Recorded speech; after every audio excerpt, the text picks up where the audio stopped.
8계명을 시작하게 됩니다. 8계명을 시작했는데 140문부터 시작이 돼요. 그래서 140문을 다시 한번 같이 읽겠습니다. 자, 시작. 제8계명은 무엇입니까? 답. 제8계명은 도둑질하지 말라 하신 것입니다. 자, 6계명이 생명의 신성함을 보존하라는 명령이고 7계명이 결혼의 신성함을 보존하라는 명령이라면 8계명은 이 소유의 신성함을 보존하라는 명령입니다.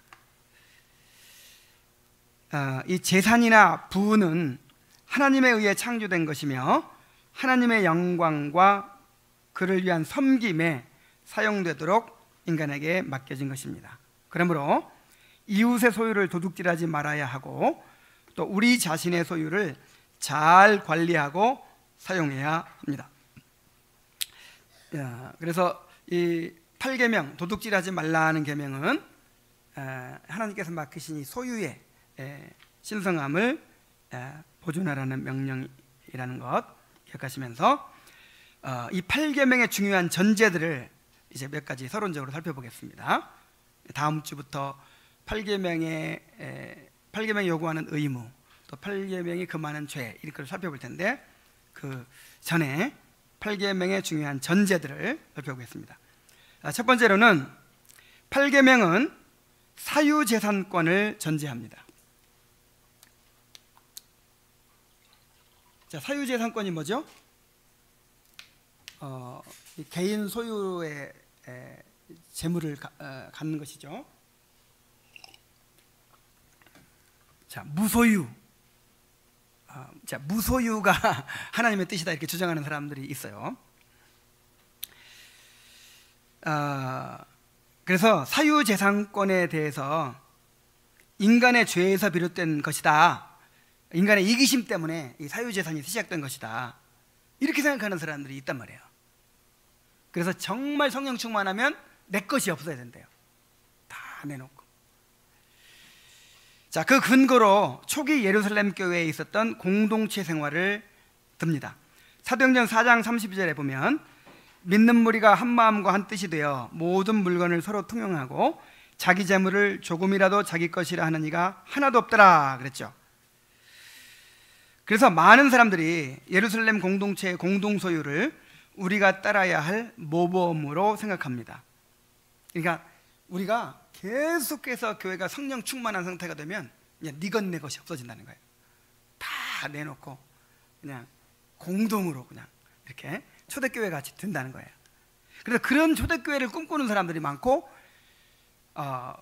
실제로 그런 걸 시도하는 사람들도 있어요. 그러나 사유재산권은 단순히 인간의 관습에서 비롯된 것이 아니고 하나님이 주신 도덕법에 기초한 것입니다. 도둑질하지 말라, 내 이웃의 소유를 탐내지 말라라는 명령 자체가 사유재산권을 전제로 하고 있습니다. 자, 누구의 소유를 탐내지 말라? 내 이웃의 소유. 내 소유가 있고 내 이웃의 소유가 있는 거예요. 하나님이 그것을 인정하신 거예요.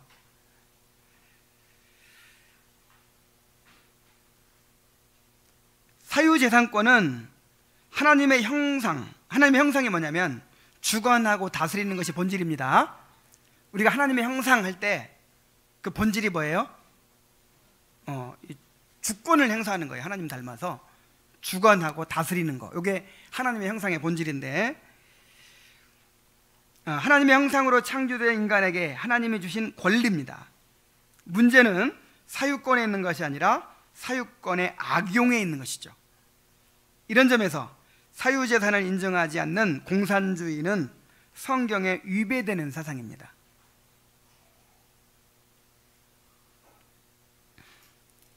그래서 이 공산주의 사상도 성경에 위배되는 것이고, 또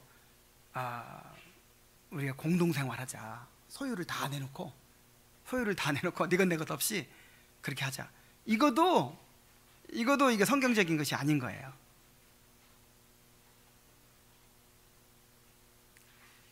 자, 그렇다면 초대교회의 공동소유를 어떻게 이해해야 할까요? 초대교회에서 공산주의와 같은 공동소유의 모습이 나타나지만 그러나 공산주의와는 완전히 다른 것입니다. 첫째, 이것은 강제적인 것이 아니라 자원함으로 이루어진 것이었어요. 사도행전 5장 4절에 보면은 땅이 그대로 있을 때는 내 땅이 아니며 판 후에도 내 마음대로 할 수가 없더냐? 어찌하여 이 일을 내 마음에 두었느냐? 사람에게 거짓말한 것이 아니요 하나님께로다. 이게 지금 누구한테 하는 말이죠? 베드로가 아나니아와 삽비라한테 하는 말이죠. 그러니까 누구 마음대로 할 수 있다는 거예요. 자기 재산을. 아나니아와 삽비나 마음대로 할 수 있어요. 근데 뭐가 문제예요? 이 사람들에게는 거짓말이 문제였죠. 거짓말이. 반만 드리고 싶으면 반만 드릴 수 있고 다 드리고 싶으면 다 드릴 수 있는 거예요. 근데 사람들이 다 막 드리니까 자기도 드리긴 드려야겠는데 아깝긴 하고 그러니까 반만 드리면서 다 드렸습니다. 이렇게 거짓말하는 것이 문제였죠. 자, 이것은 또한 전체적인 것이 아니라 부분적인 것이었습니다. 사도행전 12장 10절에 보면은 마가라 하는 요한의 어머니 마리아의 집에 가니 여러 사람이 거기에 모여 기도하고 있더라. 그러니까 요한의 어머니 마리아는 지금 집을 내놓은 거예요, 안 내놓은 거예요? 안 내놓은 거죠. 자기 집이 있는 거예요. 자기 집이, 자기 소유의 집이. 땅을 팔아서 내놓고 집을 팔아서 내놓고 다 했잖아요. 요한의 어머니 마리아는 아직 안 내놓고 있는 거예요. 그러니까 이게 전 교인들이 다 그렇게 한 거 아니에요. 그렇게 자원해서 한 사람도 있었죠. 또 이것은 한시적인 것이었어요. 사도행전 8장 1절에 보면 그날에 예루살렘에 있는 교회에 큰 박해가 있어 사도 외에는 다 유대와 사마리아 모든 땅으로 흩어지니라. 초대교회의 공산사회는 일시적인 것이었어요. 3,000명이 한꺼번에 회개했죠. 근데 그 사람들이 어디서 온 사람들이에요? 다 멀리서 해외에서 온 사람들이잖아요. 그 사람들이 돌아가지 않고 함께 그냥 먹고 사는 거예요. 이렇게. 그래서 물질을 내놓는 게 필요한 거예요. 그래서 일시적으로 막 니것내것 없이 이렇게 이루어진 것이지 이것이 계속된 것이 아니란 말이죠. 그래서 예루살렘에 박해가 있어서 다 흩어진 다음부터는 그런 일이 이제 더 이상 없었습니다. 네 번째로 이러한 일은 그 후에 어느 교회에서도 제도적으로 정착되지 않았습니다. 자, 그 후에 이런 일이 일어났다는 거 들어보신 적 있어요? 없죠? 성경에도 없고 없어요. 뭐 일부 뭐 이렇게 수도원 같은 데서 막 그렇게 하기도 하고 하지만 이게 어떤 제도적으로 교회가 그렇게 정해서 하는 것은 절대 없어요. 자, 그래서 도둑질하지 말라는 계명에는 사유재산권을 전제하고 있다는 것이죠. 자, 두 번째로 제8계명은 또한 청지기로서의 삶을 전제합니다. 우리가 가진 모든 것은 다 만물의 주인이신 하나님께로부터 받은 것입니다. 출애굽 19장 5절을 한번 같이 읽어보겠습니다. 시작. 세계가 다 내게 속하였나니 너희가 내 말을 잘 듣고 내 언약을 지키면 너희는 열국 중에서 내 소유가 되겠고. 자, 세계가 다 누구 거라고요? 하나님께 속하였다. 하나님의 것이라는 것입니다. 또 신명기 10장 14절에 읽어보십시다. 하늘과 모든 하늘의 하늘과 땅과 그 위의 만물은 본래 내 하나님 여호와께 속한 것이로되. 또 욥기 41장 11절 시작. 누가 먼저 내게 주고 나로 갚게 하였 온 천하에 있는 것이 다 내 것이 아니냐. 시편 24절 편 1절. 땅과 거기 충만한 것과 세계와 그 중에 거하는 자가 다 여호와의 것이로다. 자, 한 구절만 더 읽어봅시다. 시편 50편 10절 12절. 이는 산림의 짐승들과 천산의 생축이 다 내 것이며 산의 새들도 나의 아는 것이며 들의 짐승도 내 것임이로다. 가령 줄여도 내게 이르지 않을 것은 세계가 거기 충만한 것이 내 것임이로다 그랬어요.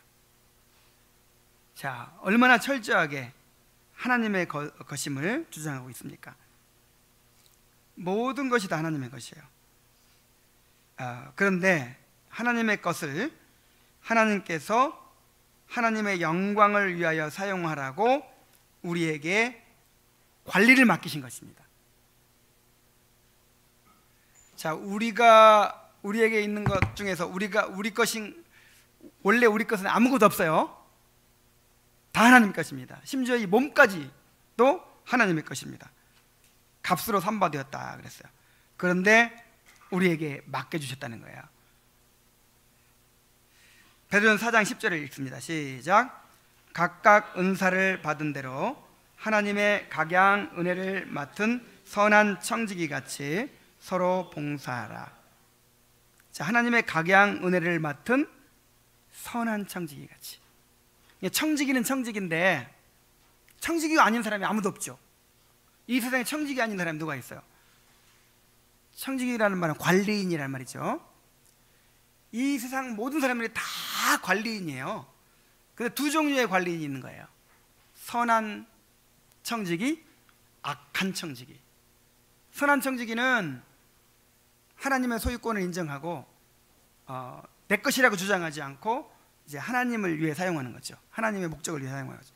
악한 청지기는 이것이 원래부터 내 것이라고 생각하고 나를 위해서만 사용하는 것이 악한 청지기죠.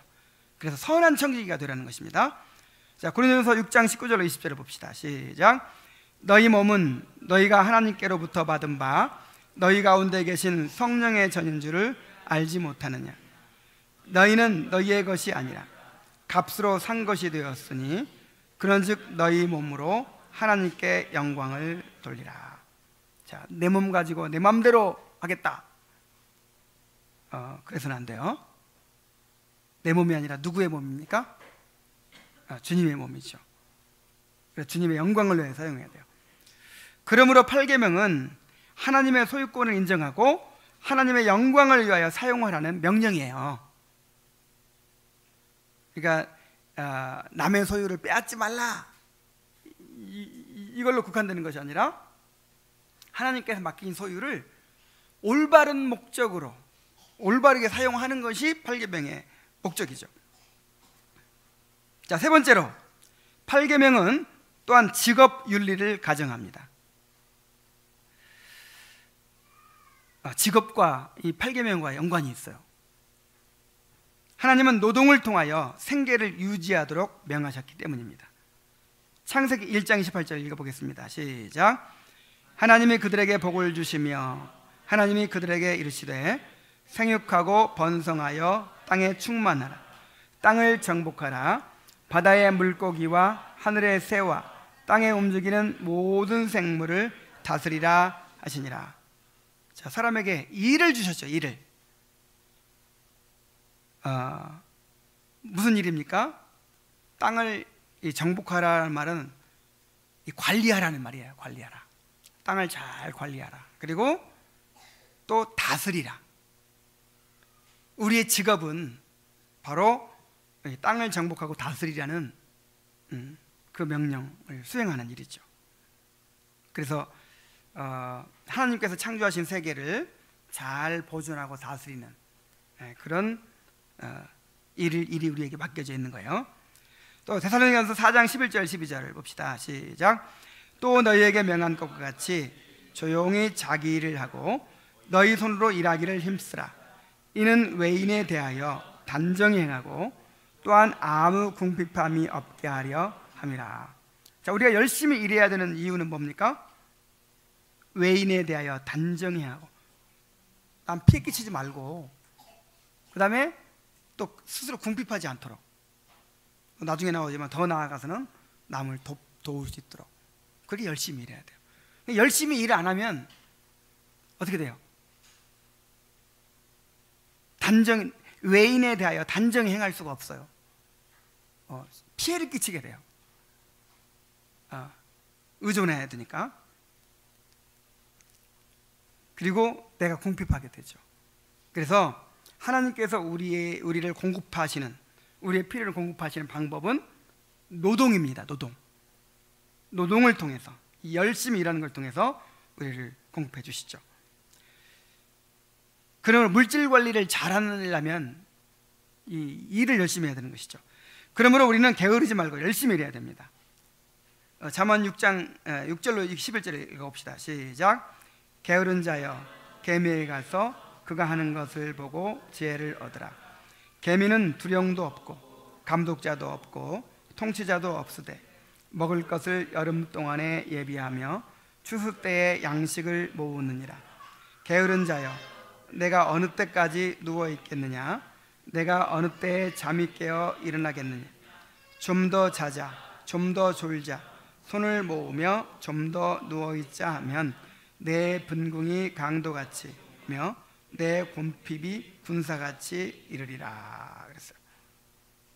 또 잠언 12장 24절에 보면은 사람은 이브 열매로 말미암아 복록에 족하며 그 손이 행하는 대로 자기가 받느니라.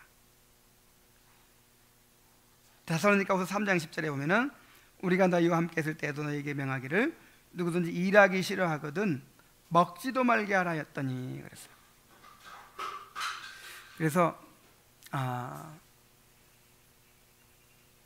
우리가 일을 통해서 먹고 살도록, 일을 통해서 우리의 필요를 채우도록 그렇게 하셨습니다. 더 나아가서 열심히 일해서 생계를 유지하고 다른 사람의 필요를 채우라고 그랬어요. 에베소 4장 28절 함께 읽습니다. 시작. 도둑질하는 자는 다시 도둑질하지 말고 돌이켜 가난한 자에게 구제할 수 있도록 자기 손으로 수고하여 선한 일을 하라 그랬어요. 그러니까 남의 것을 안 뺏는 것이 목적이 아니고 열심히 일을 해가지고 돈을 벌어서 남을 돕는 것이 8계명의 목적이에요. 8계명을 잘 지키려면 열심히 일해서 돈 벌어서 남 돕는 거예요. 근데 꼭 돈을 안 벌더라도 부지런히 열심히 일하면 뭔가 도울 게 있겠죠. 자, 그래서 이 8계명에는 세 가지를 전제하고 있다고 그랬어요. 첫째, 사유재산권, 하나님께서 각자에게 맡겨주신 재산이 있는 것이죠. 그래서 하나님의 형상으로서 내가 알아서 이렇게 관리를 하는 거예요. 두 번째로는 이제 이 뭐죠? 청지기, 청지기직. 나는 관리인이구나. 하나님의 소유를 맡아서 관리하는 사람이구나 하는 것이고, 세 번째는 직업윤리. 열심히 일해야 되는구나. 열심히 일해서 남을 도와야 되는구나 하는 것입니다. 그래서 제8계명에 순종하려면 결론적으로 일단 소유에 대한 하나님의 주권을 인정해야 합니다.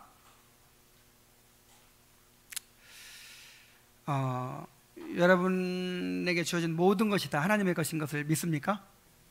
네, 다 믿죠. 안 믿는 사람 아무도 없겠죠. 근데 막상 이것이 이제 어떤 요구가 주어졌을 때 과연 내가 하나님의 것으로 인정하는가 아닌가를 알 수 있는 거예요.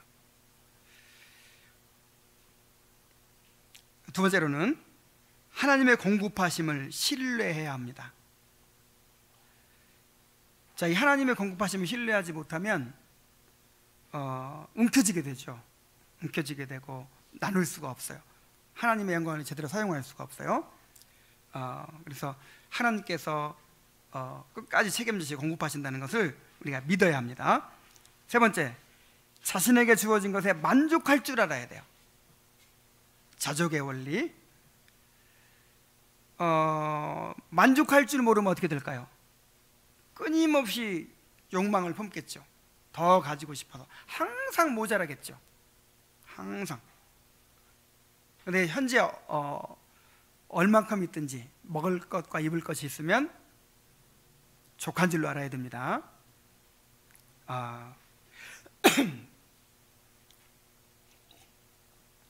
여러분, 필리핀에 갔다 오니까 공항에 딱 내리니까 이야, 진짜 별천지예요. 완전 선진국. 그냥 지나가는 길이 다 관광지야. 막 전부 얼마나 깨끗하고 그냥 도로가 잘 돼 있고 그냥 공원들도 많고, 이야, 이런 선진국이 없어요. 근데 지금 한국은 뭐라 그러죠? 헬조선. 다 죽겠다는 거야 뭐. 근데 정말 따지고 보면요, 우리나라 수준으로 사는 나라가 많지 않아요. 실제로 프랑스, 영국 뭐 이런 데 가면 별천지 같은 줄 아는데, 실제로 거기 사는 그 교민들 얘기 들어보면은 거기도 그렇게 어렵대요. 직업 구하기도 어렵고 경제적으로도 어렵고 다 그렇게. 그래서 만족이 없는 거예요, 만족이. 이 산지족 그 부족들이라든지 이 사람들은 당장 내일이 없어요, 내일이. 그 필리핀 막 이 가정들도 신방해보고 하는데, 와, 진짜 내일이 없어, 내일이. 당장 그냥 뭐 장래 보장도 없고, 뭐 의료보험 있는 것도 아니고, 뭐 보험이 있는 것도 아니고, 야, 정말. 근데 우리나라는 지금 엄청나게 지금 잘 돼 있는 거예요. 의료보험 체계 다 돼 있죠. 병 들면 병원 갈 수 있지 뭐. 그래서 정말 만족해야 돼요. 우리는 잘 살고 있습니다. 그 다음에 절제하며 검소한 삶을 살아야 돼요. 왜냐하면 그것이 내 것이 아니니까. 정말 굶주리는 사람들도 얼마나 많은데, 우리에게 주어진 물질, 음식 이런 걸 함부로 하는 거는요, 죄예요, 죄. 예수님이 오병이어로 5,000명을 먹이시고 12강줄이 넘게 나누었을 때도 뭐라고 그랬어요? 마지막에 다 모아라, 그리고 버리는 것이 없게 하라 그랬죠? 막 배 터지게 먹고 남은데 그냥 다 버려도 되잖아요. 근데 귀중하게 여기시고 버리는 것이 없게 하라고 그랬어요. 그래서 정말 절제하고 검소한 삶을 살아서 남은 거를 나눌 수 있어야 돼요. 또 열심히 일해야 되겠죠. 열심히 일해야 궁핍하지 않게 되고 다른 사람에게 유익을 주는 사람이 될 수 있어요. 그다음에 가난한 자들에게 나누어야 합니다. 그리고 특히 하나님께 드리는 헌금에 신실해야 합니다. 자, 이것이 왜 중요할까요? 이게 이제 청지기 훈련이에요. 훈련. 믿음으로 사는 삶에 대한 훈련이에요. 이게 믿음의 고백이에요. 내 것은 이것이 내 것이 아닙니다. 모든 것이 하나님의 것입니다. 이 고백으로 헌금을 드리는 거예요. 그리고 하나님께서 내가 죽을 때까지 나의 필요를 책임지고 공급해 주실 것입니다. 그것을 믿습니다 하는 믿음으로 드리는 것이죠. 이것을 헌금을 통해서 계속 훈련하는 거예요. 계속 고백을 하는 거예요. 자, 이러한 이제 배경을 가지고 다음 주에 제 8계명이 요구하는 의무를 함께 살펴보도록 하겠습니다. 기도하겠습니다. 하나님 아버지, 10계명 가운데 또 제 8계명에 우리가 이르렀습니다. 물질을 어떻게 관리하고 어떻게 사용해야 될 것인가, 이번 계명을 통해서 잘 배우게 하시고 참으로 우리가 순종할 수 있도록 인도하여 주시옵소서. 예수님의 이름으로 기도하옵나이다. 아멘.